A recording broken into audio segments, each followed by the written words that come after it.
I looked around and there was no Jewish community in York. There were lots of Jews and lots of people who said, I'm sort of Jewish, but there was nothing formal, no regular services.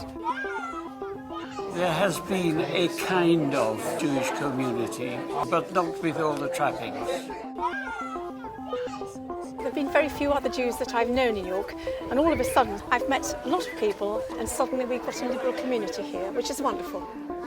Small communities make up about 20% of the Jewish population in Britain, and it's very important that we at the board look after them.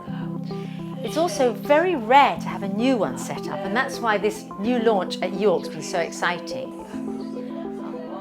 I'd like there to be a community here in York. I mean, I'd love there to be a community in Scarborough. The more Jewish communities, the better it is. If we don't have a Jewish voice in every constituency in the country, who's talking to the MPs? Who's talking to the imams? Who's talking to the local councillors? Who's making the Jewish voice heard?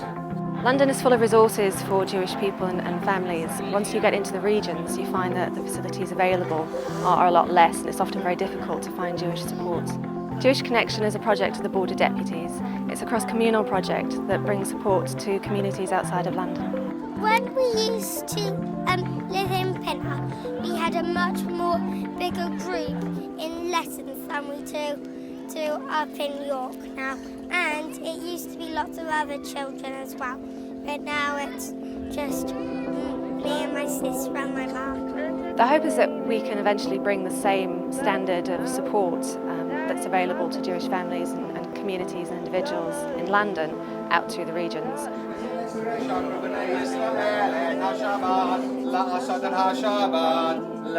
What's been so wonderful, particularly about this new community setting up in York, is to see that there's an exciting, different, innovative way of being a Jew in a small community as well. We've got a lot to learn from our small communities. It's not a one-way street.